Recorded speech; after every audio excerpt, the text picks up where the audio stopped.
జిమ్కి వెళ్ళొచ్చిన వెంటనే ఇడ్లీ ఎవరన్నా తింటారా?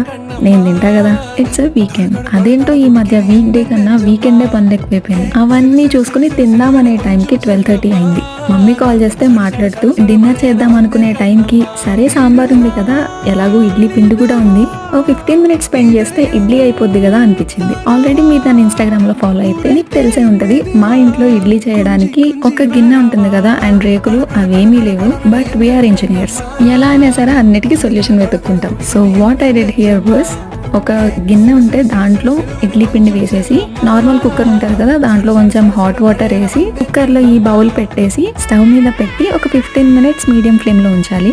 నేను పెద్ద సాంబార్ పిచ్చిదాన్ని, నాకు సాంబార్ ఉంటే ఎలాంటి బ్రేక్ఫాస్ట్ అయినా తినేస్తాను. ఆల్సో ఇవాళ మా మమ్మీ చేసినట్టు అల్లం చట్నీ చేసాము. ఈ చట్నీ ఉంటే ఒక ఇడ్లీ ఎక్స్ట్రా తింటామని చెప్పి మా మమ్మీ రోజు చేసేవారు. సాంబార్ అండ్ చట్నీ నీరజానే చేసింది, రెండు చాలా చాలా బాగున్నాయి.